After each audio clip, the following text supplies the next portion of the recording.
Too many children are attending schools that are not serving them well. Too many children are aspire to accessing the American dream and look to school and to their experience in school as their pathway and aren't being served well. Fundamentally, we know that access to the American dream, access to a lifetime of opportunity, depends for so many families, for so many students, on access to a great school.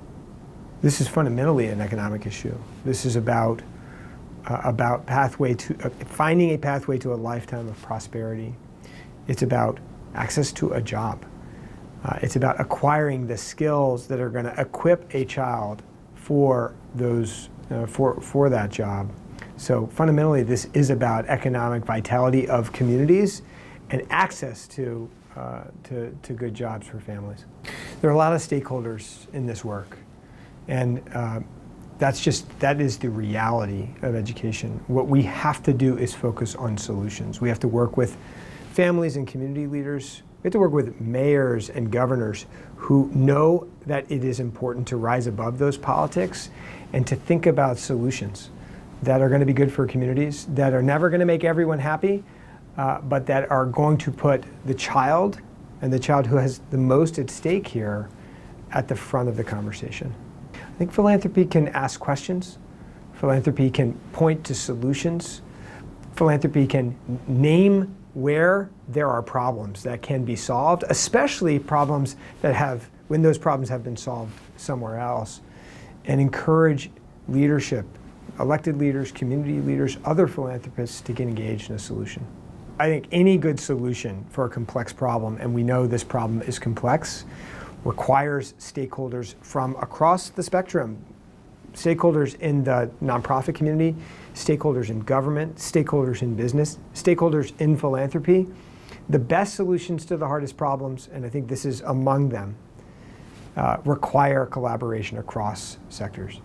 Look, you can walk into so many schools in this country that are serving the same child in the same set of circumstances with the same per pupil allocation of dollars and getting remarkably different and better outcomes. And that gives us hope. When we have the good fortune of supporting and funding entrepreneurs who have ideas about what school can look like and have ideas about how to take a great school to scale.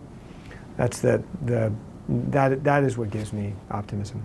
Leadership from mayors and governors right now means finding solutions that are going to work. And finding solutions that are going to work means that everything is on the table, even when those things are going to trip wires. They're going to upset a constituency, whatever that constituency might be. So we need folks who are thinking about solutions and putting the solutions above everything else, including demands and sacred cows and constituencies that should come second to students. As a teacher and a principal, I observed what is possible when the adults in the room are aligned to serve students well, no matter who they are. When they have a shared vision of what instruction should look like and what school can accomplish and what it means to have high expectations for every child. My message to parents is to do whatever it takes to serve your child well and hold the decision makers in your community accountable for the very high bar to serve your child well. Look, we've learned that you can accomplish quality schools at scale, but to do that, we've got to measure outcomes. We've got to measure how students are performing. And I think, I know, we see evidence that support for the work of measuring and of tracking that data is softening. So we cannot accomplish an equity agenda. We cannot accomplish a quality schools at scale agenda if we are not also committed to the fundamentals of what it takes to measure student performance and hold schools and systems of schools accountable for outcomes.